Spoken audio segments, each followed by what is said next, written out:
Bun, hai să venim la sesiunea 3. Pentru astăzi mi-am ales tot așa o imagine care cred că o să facă sens.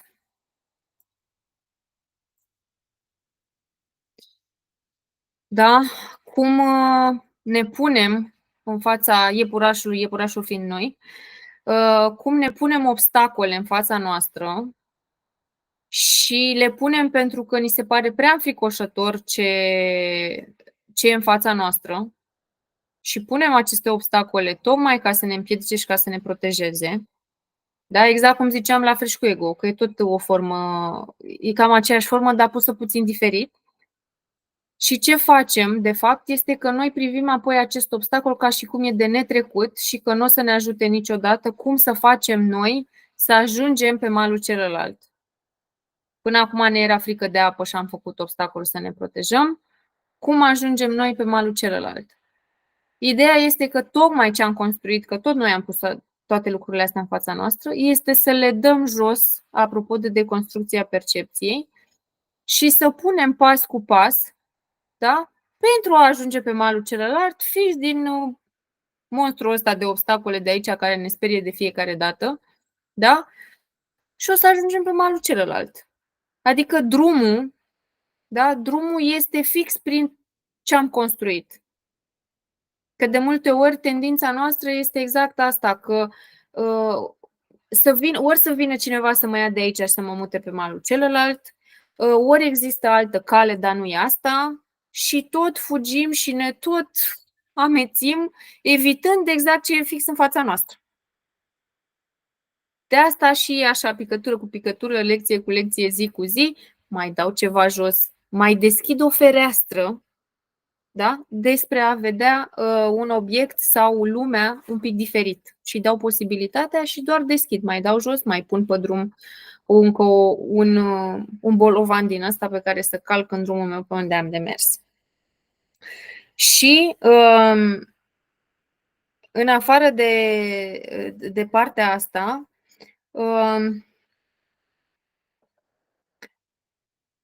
de multe ori nu vedem și nu înțelegem, dar totul e în interesul nostru. Tot ceea ce se întâmplă, da, este de fapt în interesul nostru. Noi avem cumva impresia că ceea ce se întâmplă e împotriva noastră. Dar schimbarea de percepție este că tot ceea ce mi se întâmplă este în interesul meu, da? Pentru că ce face? Îmi dă ceva pentru a merge pe calea mea. S-ar putea să nu-mi placă ce îmi dă, da? Să nu fie confortabil sau poate că nu înțeleg exact ce se întâmplă cu ceea ce primesc. Și atunci mă opresc. Dar e bine să ne reamintim cât de des putem că tot ceea ce se întâmplă e în interesul nostru. Chiar dacă pe moment poate nu înțeleg exact cum e asta în interesul meu. Dar la un moment dat va căpăta sens. Mi-a plăcut foarte mult tot din curs ideea asta în care la un moment dat se întâmplă un eveniment în lume, da? Și se vorbește tot aici la cursul ăsta, sunt curs de miracole pe înțelesul tuturor, despre o situație la un spital, la o maternitate unde s-a furat un copil. Și ce s-a întâmplat este că au apărut noi reguli pentru a împiedica să se mai întâmple vreodată așa ceva. Da? Ce a făcut? A apărut frica. Da? Noi nu știm ce s-a întâmplat în acea situație, dar noi știm că s-a furat un copil și că acest lucru este unul tragic și că noi va trebui să luăm toate măsurile necesare ca acest lucru să nu se mai repete.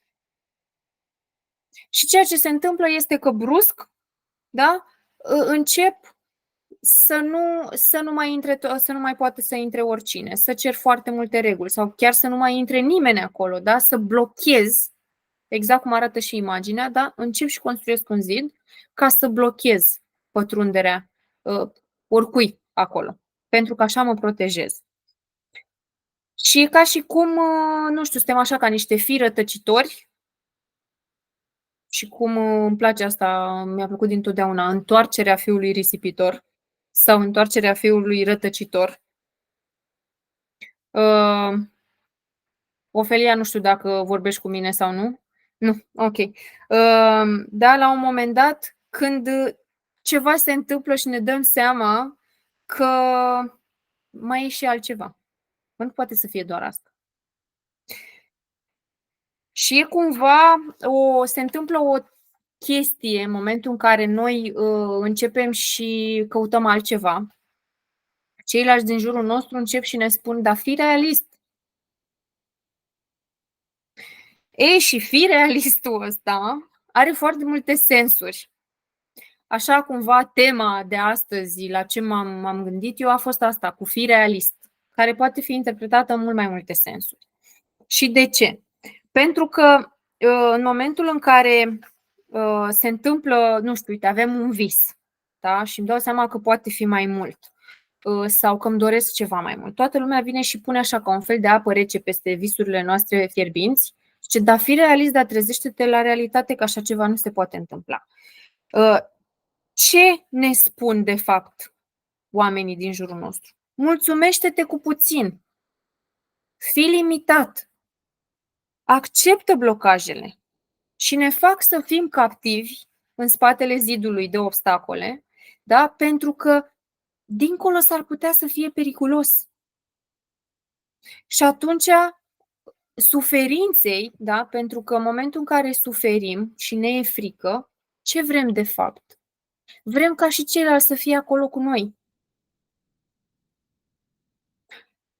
Și atunci eu, când cineva vine și îmi zice, uite ce vis minunat am.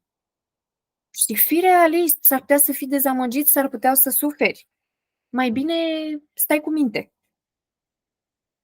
Și cumva noi ne dăm înapoi.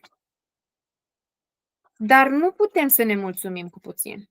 Pentru că realitatea este că noi nu suntem făcuți să fim mici.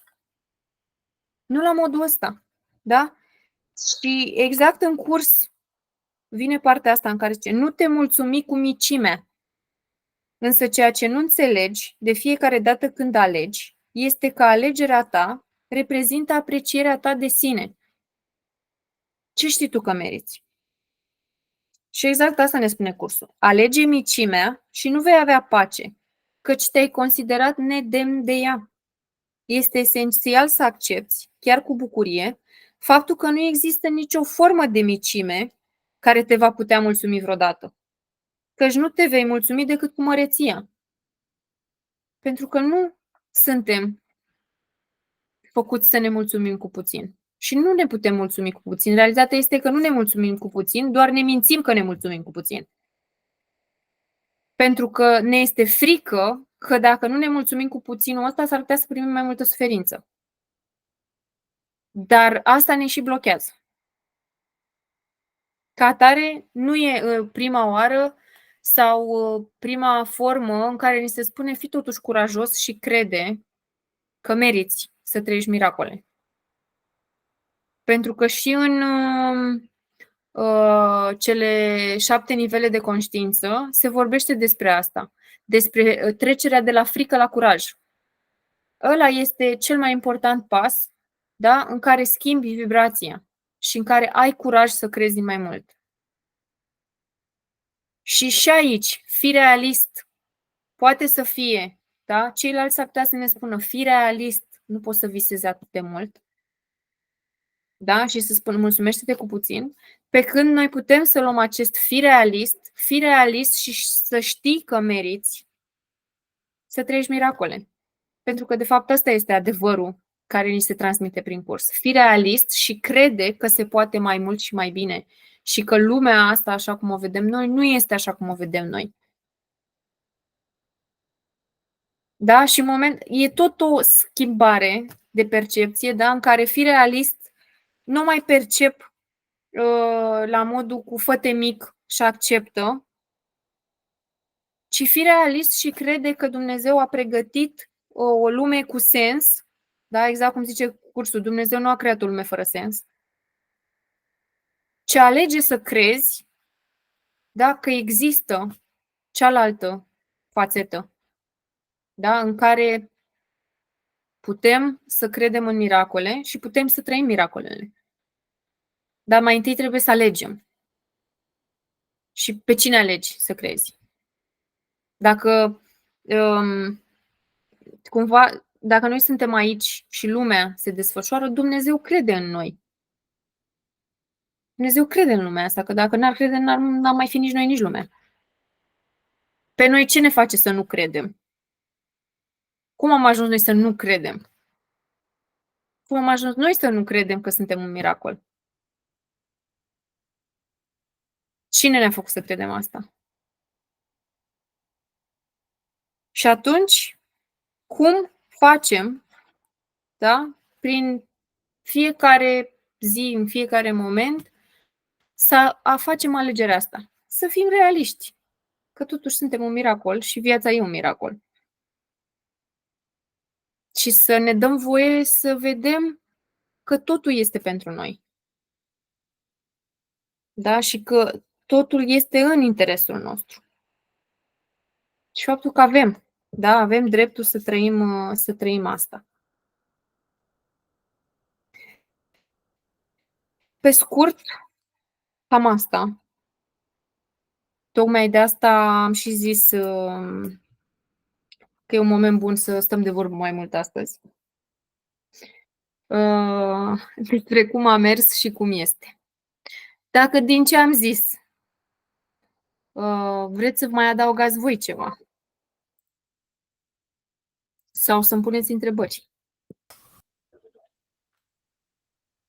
Pentru mine a făcut mult sens ceea ce ai zis cu obstacole, adică oricum imaginea e cât o Cât tonă. 1000 de cuvinte.